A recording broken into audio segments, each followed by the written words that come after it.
नमस्कार, बहुत स्वागत है आपका। आप देख रहे हैं आपकी आवाज और आपके साथ मैं हूं आसिफ शेख। आपकी आवाज में आज बात आसमान छूती पेट्रोल डीजल की कीमतों और बढ़ती कीमतों पर सड़क पर उतरी सियासत की। पूरे देश में लगातार पेट्रोल और डीजल की कीमतें बढ़ती जा रही हैं। आम आदमी परेशान है। एमपी में तो 1 लीटर सादे पेट्रोल की कीमत 98 रुपए 60 पैसे तक पहुंच गई है। तेल की कीमतें लगातार बढ़ रही हैं और आगे निकाय के चुनाव भी हैं, सो कांग्रेस ने इसे बड़ा मुद्दा बना लिया। पूर्व सीएम कमलनाथ ने जनता से आधे दिन का बंद करने की अपील की, जिसके बाद कांग्रेसियों ने कहीं अपील से तो कहीं जोर से बंद को सफल बनाने की भरपूर कोशिश की। कांग्रेस जहां बंद को सफल बता रही है तो वहीं सरकार इस पर हमलावर है। कई सवाल हैं जिनके जवाब जानने की कोशिश करेंगे। एक खास पैनल भी हमारे साथ जुड़ेगा, लेकिन आइए सबसे पहले एक रिपोर्ट देखते हैं।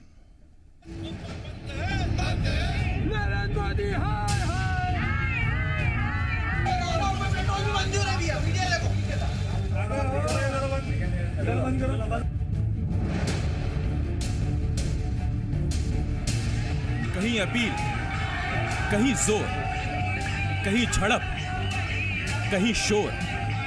एमपी में महंगे पेट्रोल डीजल के खिलाफ कांग्रेस के बंद का यही लब्बो लुबाव रहा। पिछले कई दिनों से देश भर में पेट्रोल डीजल की कीमतें लगातार बढ़ती जा रही हैं। एमपी में भी सादा पेट्रोल 98 रुपए 60 पैसा प्रति लीटर तक पहुंच चुका है। महंगे तेल से आम आदमी परेशान है और जल्द ही प्रदेश में निकाय चुनाव होने वाले हैं। नतीजा, चुनाव से पहले कांग्रेस ने महंगे तेल पर केंद्र और राज्य सरकार को आड़े हाथों लिया। कमलनाथ ने लोगों से अपील की कि वो शनिवार को आधे दिन का बंद कर कांग्रेस का समर्थन करें। पूर्व सीएम की अपील पर कांग्रेसियों ने पूरे उत्साह के साथ एमपी बंद कराने की कोशिश की। कार्यकर्ताओं ने दुकानदारों के सामने कहीं हाथ जोड़े तो कहीं जोर भी दिखाई दिया। मंदसौर में एक दुकानदार ने कार्यकर्ताओं को बेरंग लौटा दिया, तो दूसरी तरफ उज्जैन में एक ढाबा मालिक को 1000 रुपए लेकर दुकान बंद कराने की तस्वीर भी कैमरे में कैद हो गई।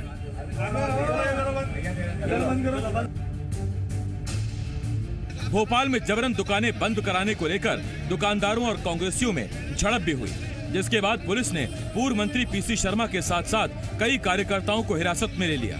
यानी बंद का मिला जुला असर देखने को मिला। आधे दिन के इस बंद को कमलनाथ ने पूरी तरह से सफल बताया। कमलनाथ ने बंद को समर्थन देने के लिए जनता का आभार भी जताया। मैं मध्य प्रदेश की जनता को धन्यवाद देता हूं। उन्होंने आज जो कांग्रेस ने आह्वान किया था बंद का, उसमें सहयोग किया। आज हर वर्ग मध्य प्रदेश में परेशान है। डीजल, पेट्रोल, गैस की जो कीमतें बढ़ी हैं ये ऐतिहासिक हैं और पड़ोसी देशों में भी ये कीमतें नहीं हैं। सरकार को आज जनता की ये बुनियादी चीज़ों पर ध्यान नहीं है और मैं तो इतना ही कहना चाहता हूँ, कांग्रेस आम जनता के साथ खड़ी है। एक तरफ कांग्रेस बंद को पूरी तरह से कामयाब बता रही है, तो दूसरी तरफ सरकार ने कांग्रेस पर जमकर निशाना साधा। सरकार ने बंद को असफल बताते हुए कांग्रेस से सवाल पूछा कि वो राजस्थान में पेट्रोल सस्ता क्यों नहीं करवाते। कांग्रेस के छुटभैये नेता मीडिया की सुर्खियां बनने के लिए पुलिस के सामने ही जाकर नारेबाजी कर स्वयं को गिरफ्तार करवाने की कोशिश कर रहे हैं। मार्केट पूरी तरह से खुला है और जनता ने इस कांग्रेस के तथाकथित बंद को पूरी तरह से फ्लॉप किया है। ये पैसा कोई किसी व्यक्ति की जेब में नहीं जा रहा है, ये सरकार के पास में या पेट्रोलियम कंपनियों के पास में जा रहा है, जो सरकार के पास जाता है। और यदि कांग्रेस पार्टी या किसी दूसरी पार्टी को यदि ये पेट्रोल या डीजल की कीमतों में बढ़ने में आपत्ति हो तो 50% तो टैक्स राज्य की सरकारें लगा रही हैं। तो कांग्रेस की जहां सरकार है, राजस्थान में, छत्तीसगढ़ में है और भी अन्य जगह है, महाराष्ट्र में है, डीजल का रेट कम कर दें, पेट्रोल का रेट कम कर दें। अब सवाल ये है, महंगे पेट्रोल डीजल के खिलाफ इस बंद में क्या कांग्रेस को जनता का साथ मिला? सवाल ये, क्या सियासी बंद से महंगाई कम हो जाएगी? सवाल ये है, कांग्रेस के महंगाई के आरोपों और सरकार की सफाई के बीच में से जनता किसे चुनेगी? ब्यूरो रिपोर्ट, जी मीडिया। तो ये हमने आपको एक रिपोर्ट दिखाई। दरअसल पूर्व मुख्यमंत्री कमलनाथ ने जनता से आह्वान किया था, यह हफ्ते भर पहले करीब उन्होंने आह्वान किया था कि 20 तारीख को यानी कि शनिवार को जनता आधे दिन का बंद रखे। और ये आह्वान किया गया था बढ़ते पेट्रोल डीजल की कीमतों पर। यह बात सच है कि देश में लगातार पेट्रोल डीजल की कीमतें बढ़ती जा रही हैं। मध्य प्रदेश में भी पेट्रोल, सादा पेट्रोल करीब 100 रुपए का आंकड़ा छूने को बेताब है, तो पावर पेट्रोल और जो एक्स्ट्रा प्रीमियम है वो 100 रुपए से ऊपर बहुत पहले निकल चुका है। इसके साथ साथ ये बात भी सच है कि पड़ोसी राज्यों में भी पेट्रोल की कीमतें लगातार बढ़ती जा रही हैं। आम आदमी परेशान हो रहा है, उसका बजट बिगड़ रहा है। लेकिन कांग्रेस निकाय चुनाव को देखते हुए भी और आम जनता से जुड़े हुए मुद्दे को देखते हुए भी इस मुद्दे पर जमकर सियासत कर रही है, इस मुद्दे को बड़ा बनाने की कोशिश कर रही है। हमारे साथ इस वक्त दो खास मेहमान जुड़ रहे हैं। हमारे साथ बीजेपी के पूर्व विधायक ध्रुव नारायण सिंह जी हमारे साथ जुड़ रहे हैं और इसके साथ साथ वरिष्ठ पत्रकार देवश्री माली सर भी हमें ज्वाइन कर रहे हैं। मैं आप दोनों का बहुत बहुत स्वागत करता हूं। ध्रुव नारायण सिंह जी, आपका बहुत स्वागत है। देवश्री माली सर, आपका भी बहुत बहुत स्वागत है। सबसे पहले चर्चा की शुरुआत मैं वरिष्ठ पत्रकार देवश्री माली सर से कर रहा हूं।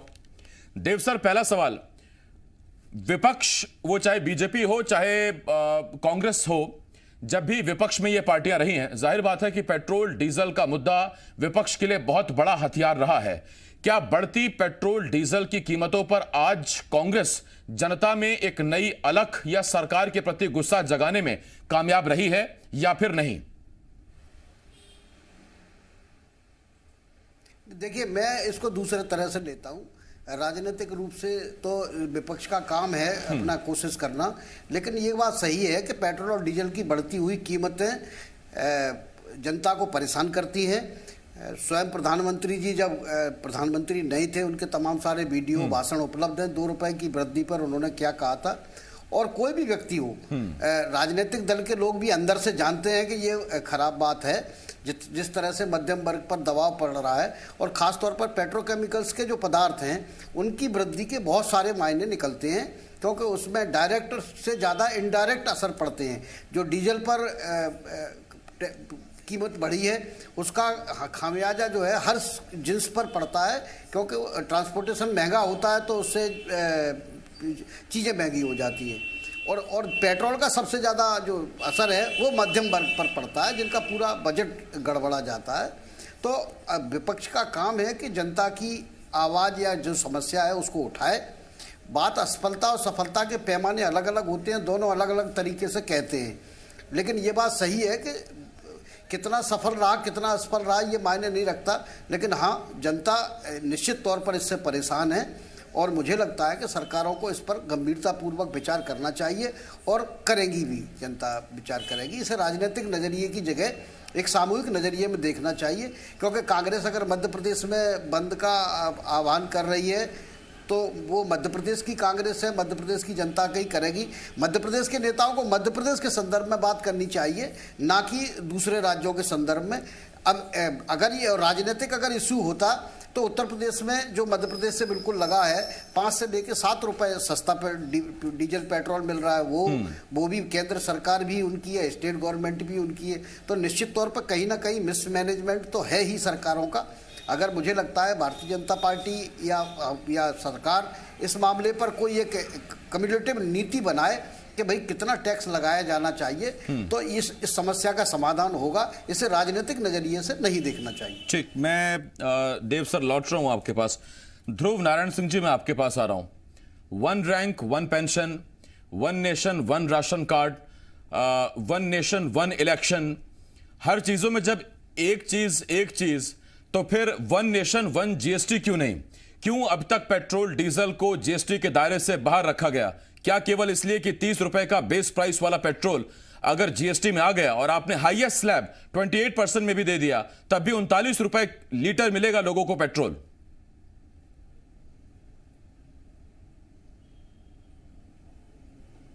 हेलो ध्रुव नारायण सिंह जी, क्या आप मुझे सुन पा रहे हैं? हेलो, आवाज काफी स्लो है जी। मेरी आवाज आ रही है? हाँ, मैं आपको ठीक से सुन पा रहा हूं। आपने सवाल सुना है, मैं दोहराऊं?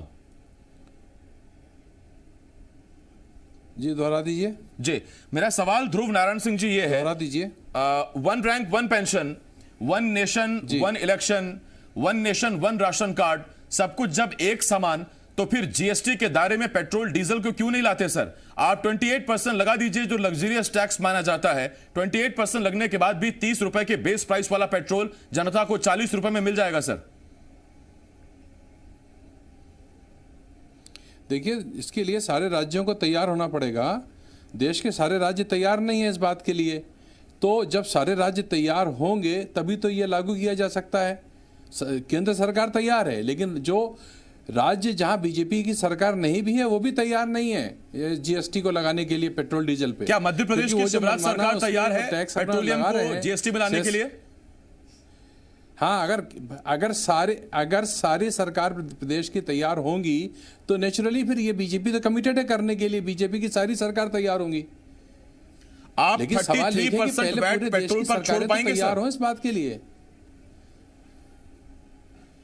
बिल्कुल छोड़ देंगे जनाब, अगर पूरे राज्य में पूरे देश के सारे राज्य तैयार तो हो पहले इसके लिए। खाली बीजेपी के राज्यों को क्यों टारगेट कर रहे हैं? नहीं सर, मैं अभी कांग्रेस के हमारे मेहमान जुड़ने वाले हैं, उनके लिए मेरे पास अलग सवाल है, लेकिन उसमें कोई रियायत ना सर आपको मिलेगी ना कांग्रेस को मिलेगी। मेरा अगला सवाल ध्रुव नारायण सिंह जी ये है आपसे।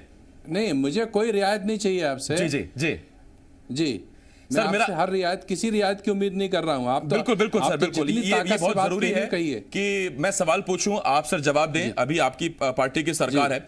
मेरा सवाल सर अगला आपसे ये है कि पेट्रोल डीजल की बढ़ोतरी पर कई बार सरकारी ये तर्क देती हैं कि आम आदमी के बजट पर इसलिए असर नहीं पड़ता क्योंकि ज्यादातर हम देखते हैं कि पेट्रोल डीजल की खपत कुल सैलरी या कुल खर्चों का एक बहुत छोटा हिस्सा होता है, लेकिन हम क्यों उस पर भूल जाते हैं कि यही पेट्रोल डीजल ट्रांसपोर्टेशन के लिए फ्यूल है और फिर वहां से महंगाई बढ़ती है जो सीधा आम आदमी पर फूटती है। देखिए साहब, ऐसा है कि इसका जवाब थोड़ा लंबा है। पेट्रोल डीजल के भाव बढ़ना एक ये नॉर्मल, बहुत नॉर्मल फिनोमेना है। ये शुरू से लेके आज तक बढ़ता आया है। कभी जब हम छोटे थे तो 95 पैसे लीटर पेट्रोल मिला करता था जी, आज 95 रुपए क्रॉस कर गया है। ये कोई एक दिन में नहीं हुआ है, 70-75 साल में 95 पैसे से 95 रुपए पहुंचा। अब एक कुछ आश्चर्यजनक फिगर में देना चाहता हूं, अगर कांग्रेसी बंधु सुन रहे हो तो मैं ये बताना चाहता हूं कि पेट्रोल का भाव जब मनमोहन सिंह जी आए सत्ता में तो 36 रुपए लीटर हुआ करता था, और जब वो गए हैं मनमोहन सिंह जी तो वो 71 रुपए लीटर पेट्रोल था 10 साल में। डीजल था 24 रुपए कुछ पैसे, और वो जब गए तो 57 रुपए छोड़ के गए। जब वो आए थे तो एलपीजी सिलेंडर 261 था, और वो जब गए हैं तो 1000 रुपए के ऊपर एलपीजी सिलेंडर हुआ करता था। आज एलपीजी सिलेंडर की कीमत 719 रुपए है आज। तो मेरा ये कहना है कि पेट्रोल और डीजल के भाव तो कालांतर में बढ़ते ही रहे। अगर आप इंटरनेशनल मार्केट देखेंगे तो जो आज जो प्रति बैरल अगर आप देखेंगे कि 2020 में $21 पर बैरल था, आज $65 पर बैरल है। ठीक, इंटरनेशनल लेवल पे। यही इसी अप्रैल में 2020 अप्रैल में ये $19 प्रति बैरल था, और 2014 में जब आप आए तो $112 प्रति बैरल था। आंकड़े पूरे होने चाहिए सर। मैं ध्रुव नारायण सिंह जी लौट रहा हूं इस पर आपके पास। पारस सकलेचा जी पूर्व विधायक कांग्रेस की तरफ से हमारे साथ जुड़ रहे हैं। पारस सकलेचा जी, डिबेट में आपका स्वागत है। आपके साथ इस वक्त बीजेपी की तरफ से ध्रुव नारायण सिंह जी और वरिष्ठ पत्रकार देवश्री माली जी जुड़े हुए हैं। पारस सकलेचा जी, अगर बंद सफल नहीं होगा तो बंद खरीद लेंगे क्या? उज्जैन में 1000 रुपए ढाबा मालिक को देकर कह रहे हैं कि बंद, अपना ढाबा बंद करा दो। कमाल की बात देखी सर। पहली बात शेख साहब, मैं थोड़ा सा आपके जैसे कुछ चीजें, आप एक तो जो सत्तारूढ़ पार्टी उसका कल्चर को हम जानते हैं अच्छी तरीके से कि वो किस तरह से घटना को फ्रेम देती है। ये कैसे मान ले कि ये जो बात कह रहे हैं कि 1000 देके ढाबा बंद कराया, ये कांग्रेस के लोगों ने किया, बीजेपी भी लोग। उज्जैन के आपके शहर कांग्रेस अध्यक्ष हैं सर, मैं तस्वीरें दिखा देता हूं, आप पहचान लीजिए। ढाबा मालिक ने कहा कि अगर मैं ढाबा बंद कर दूंगा तो मेरा गुजारा कैसा होगा, मैं पूरे दिन में 1000 रुपए कमा पाता हूं। तुरंत कांग्रेस के शहर अध्यक्ष ने 1000 रुपए का नोट निकाला और कहा बंद करो। मैं आपकी बात से सहमत हूं, यह हुआ है, ठीक है। और मैं ध्रुव नारायण सिंह जी की बात का जवाब देना चाहता हूं कि उन्होंने जितने भी आंकड़े दिए वो गलत है। आपने कहा कि जब मनमोहन सिंह जी गए तो 71 रुपए पेट्रोल था, ये बात सही नहीं है। उनको पता होना चाहिए, आदरणीय ध्रुव नारायण सिंह जी बड़े विद्वान आदमी है, कि जब मनमोहन सिंह जी गए तब 56 रुपए लीटर पेट्रोल था, और डीजल उस पर 45 रुपए था। फिर उसके बाद में पेट्रोल में, अब उस कहानी को अलग कहता हूं, 57 रुपए डीजल था सकलेचा जी। अरे दादा मैं आपको क्यों झूठ बोलने लगा आपसे? जी सकलेचा जी, हाँ जी, बिल्कुल दादा। इस पर ठीक है, आप दोनों में विवाद हो सकता है, लेकिन शायद इस फैक्ट पर आप दोनों सहमत होंगे कि $112 प्रति बैरल उस वक्त क्रूड ऑयल की इंटरनेशनल मार्केट में कीमत थी। पारस जी, मैं डिबेट को 6 साल पहले नहीं ले जा रहा, 7 साल पहले नहीं ले जा रहा, मैं तो आज की बात कर रहा हूं। और मेरा आपसे ये सीधा कि हाथ जोड़कर कुछ कार्यकर्ता दुकानें बंद करा रहे हैं, कुछ जोर दिखा रहे हैं, ऐसा बंद किस काम का सर? देखिए, मैं आपसे एक बात कहना चाहूंगा कि लोकतंत्र में विपक्ष का रोल क्या हो। क्या जनता की आवाज को हम जमीन पर लाने का प्रयास नहीं करें? क्या जनता की आवाज को सड़क का मुद्दा बनाने का प्रयास नहीं करें? हम आखिर क्या करें? ये आंदोलन को ये हम अकेले कर रहे हैं। मैं सकलेचा जी आपकी बात से पूरी तरह से सहमत हूं। आपने कहा कि विपक्ष की भूमिका है कि जनता की आवाज सड़क पर पहुंचे, तो सर मैं आपसे सवाल ये पूछता हूं कि क्या महाराष्ट्र की जनता जनता नहीं है? क्या राजस्थान की जनता जनता नहीं है? आज मध्य प्रदेश में 98 रुपए 60 पैसा प्रति लीटर पेट्रोल है, मुंबई में 97 रुपए प्रति लीटर सादा पेट्रोल है, जयपुर में 97 रुपए 10 पैसा प्रति लीटर पेट्रोल है। तो क्या मुंबई और जयपुर की जनता जनता नहीं है सर? वहां आपकी सरकार है, वहीं वैट कम करवा दीजिए। देखिए, अभी मैं उस मुद्दे पे नहीं जाऊंगा, वहां का अपना क्या है, हम यहां की बात करें।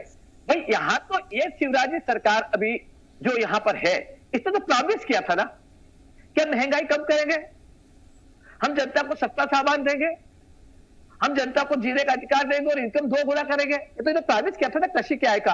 तो इनसे पूछेंगे ना प्रश्न, हमसे, हम किस इस बात का जवाब देंगे कि आपने कृषि, आप शेख साहब आप ये जानकर आश्चर्य करेंगे, दूरदर्शन टीवी से मैं बताऊंगा कि ये जो जुमले करते हैं, ये जो लफाजी करते हैं, इन्होंने कहा कि हम किसानों की आय 2 गुनी करेंगे। विधानसभा के अंदर विधायकों ने पूछा कि भाई किसानों की आय का आंकड़ा क्या है, ये तो बता दें कि किसान 2018 में कितना कमाता था, उसकी आय क्या थी 2019 में। तो विधानसभा के अंदर जवाब दिया जाता है कि हमारे पास में इस सर इत्तेफाक से इसमें आंकड़ेबाजी नहीं, इसमें तो किसान खुद ही डिसाइड कर लेगा कि उसकी 2008 में क्या तनख्वाह थी, 2018 में उसे कितना मुनाफा होता था और अभी कितना हो रहा है। मैं सकलेचा साहब लौट रहा हूँ, सकलेचा साहब लौट रहा हूँ आपके पास, गंभीर बात आता हूं सर, आता हूं। एक मिनट तो मैं नहीं, एक मिनट में तो सर मैं दोबारा लौट के आ जाऊंगा आपके पास, भरोसा रखिए आप। देव सर, आपसे मेरा सवाल है, देव सर, अगर ये जुमलेबाजी और ये लफाजी है तो फिर वो क्या था जब मैनिफेस्टो में कांग्रेस ने कहा था कि सरकार में आते ही 5 रुपए पेट्रोल डीजल पर कम कर देंगे। 15 महीने हमने इंतजार किया, सरकार चली गई सर, हमारे पैसे वहीं रह गए, वो 5 रुपए कम ही नहीं हुआ। मैं वही बात आपसे कह रहा हूं कि देखो, इसको राजनीति से अलग हट के बात करना चाहिए। दोनों ही दलों को, दोनों ही विद्वान लोग हैं, बड़े वरिष्ठ नेता हैं, दोनों के ही अपने अपने डिफॉल्ट है। हम अगर ये बात करते हैं कि राजस्थान की जनता को पर मार पड़ रही है तो कांग्रेस क्यों नहीं बोल रही, तो हम ये भी सवाल कर सकते हैं कि उत्तर प्रदेश की जनता ने उनको वोट दिया है तो मध्य प्रदेश की जनता ने भी वही सरकार चुनी है, तो मध्य प्रदेश की जनता से क्या खता हो गई कि आप यहाँ ज़्यादा पेट्रोल, झांसी में जो है 7 रुपये सस्ता पेट्रोल है और झांसी से हमारे नरोत्तम मिश्रा का विधानसभा क्षेत्र है, वहाँ से 20 किलोमीटर दूर वहाँ 7 रुपये महंगा पेट्रोल है।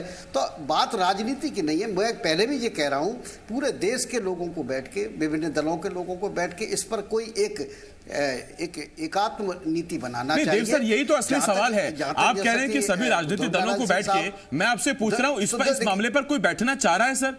33-30% अगर राज्य सरकारों को वैट मिल रहा है, सरकार में सर सवाल इस बात का नहीं है। आगे कोई भी चीज तो होती है ना, मैं कह रहा हूं कि बहुत सारी चीजों पर ऐसी बातें नहीं होती। कृषि बिल भी लाया गया, किसानों ने नहीं कहा था पूरे, जैसा कि ध्रुव नारायण सिंह साहब अभी बोल रहे थे कि पूरे देश की अगर बाकी राज्य तैयार हो जाए तो हम तैयार हैं। तो मैं पूछना चाहता हूं कि भाई बाकी राज्य तो कृषि बिल पर भी तैयार नहीं थे, CAA पे भी तैयार नहीं थे, लेकिन सरकार को लगता है कि देश इसमें ये जरूरी चीजें हैं तो सरकार उस चीज को लेके आती है, फिर उस पर डिस्कशन होता है।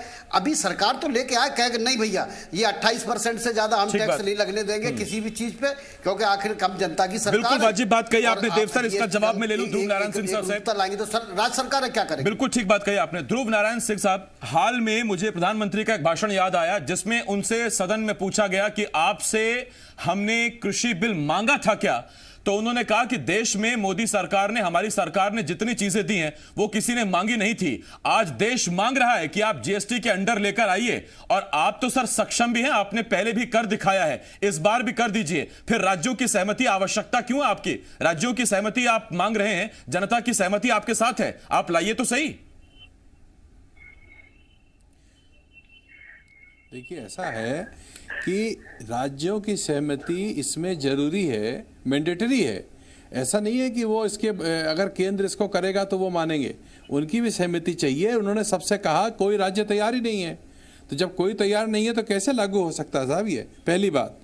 और दूसरी बात ये है कि मेरा ये कहना है कि जहाँ तक कीमत बढ़ रही, मैंने कहा ना, आप देखिए ना, जो स्टडी ग्रोथ है प्राइस की वो तो शुरू से है, 1947 से चली आ रही है। तो इसमें इतना ह्यू एंड क्राई का सवाल एक है कि जो पैसा जनरेट हो रहा है वो लग कहाँ रहा है? आज हमको रफाल चाहिए, हमको अवाक्स चाहिए, हमको अपाचे चाहिए, हमको चीन से टक्कर लेनी, हमको पाकिस्तान से टक्कर लेनी, और हम ले रहे हैं। तो सवाल एक है कि अगर पैसा जो आ रहा है केंद्र में उसका उपयोग क्यों हो रहा है? डिस्कशन इस पे होना चाहिए। इस पे डिस्कशन आप नॉर्मल जो ग्रोथ है उसी पे कर रहे हैं, ये होना ही है। किसी की भी सरकार आएगी, ये प्राइस तो बढ़ने वाली है, ये रुकने वाली नहीं है। नहीं तो ये मैं आपको बता दूं, बताइए, ये जो हमारे बगल के नेपाल, भूटान, श्रीलंका, पाकिस्तान जितने देश हैं जहां पेट्रोल सस्ता है सर, तो वहां विकास नहीं हो रहा है या उनकी सीमाओं पर कब्जा हो गया, उन पर हमला हो गया, वो देश कब्जा ले गए? अरे पाकिस्तान में 100 रुपए कब का क्रॉस कर चुका पेट्रोल? सर पाकिस्तान में 100 रुपए उनकी करेंसी के हिसाब से, इंडियन करेंसी के हिसाब से आप आइए सर, 48-49 रुपए है सर उनकी करेंसी के हिसाब से 100 रुपए। ये कौन सी बात हुई? अब अमेरिका का $1 उनके लिए 1 रुपया आया तो हम उसको 1 रुपया थोड़ी मानेंगे? सवाल एक है कि उनकी करेंसी से 100 रुपए क्रॉस कर चुका है बहुत पहले, आपकी जानकारी के लिए बता दूं मैं। तो मेरा यह कहना है कि सवाल उस पैसे का उपयोग क्या हो रहा है, इस पे चर्चा होनी चाहिए, ना कि ग्रोथ है। अगर इंटरनेशनल लेवल पे प्राइस डबल हो गई है, मैं समझ गया सर, तो मेरे पास वक्त खत्म हो गया सर, लेकिन इतना जरूर है कि पेट्रोल डीजल की बढ़ती कीमतों पर कांग्रेस की दलील यह है कि $112 प्रति बैरल पर अगर हम आपको 70 रुपए पेट्रोल दे सकते हैं, तो आप $65 पर हमको सस्ता तेल क्यों नहीं कर सकते? सरकार की दलील यह है कि इसी पैसे से तो विकास हो रहा है, इंफ्रास्ट्रक्चर का डेवलपमेंट हो रहा है, सरकार यह बात कह रही है। लेकिन इसके साथ सवाल यह भी उठ रहा है, तो क्या बाकी दुनिया में, पूरे दुनिया में अगर आप देखें तो नंबर वाइज भारत से 109 देश ऐसे हैं जहां पेट्रोल डीजल भारत से सस्ता है। तो क्या हम वाकई जिस रफ्तार से पेट्रोल डीजल की कीमतें चुका रहे हैं उस रफ्तार से आपको विकास दिख रहा है? और क्या विकास के लिए पेट्रोल डीजल से मिलने वाला एक्साइज और सेस ही सबसे बड़ा कारक है? फिर हमारे इनकम टैक्स का पैसा, एक्साइज का पैसा, दूसरे सेस, उनका क्या हो रहा है? यह भी आम जनता सवाल पूछती है। बहुत धन्यवाद आपका हमारे साथ जुड़ने के लिए, ध्रुव नारायण सिंह जी, पारस सकलेचा जी, देव शिमाली सर, बहुत शुक्रिया आपका हमारे साथ जुड़ने के लिए।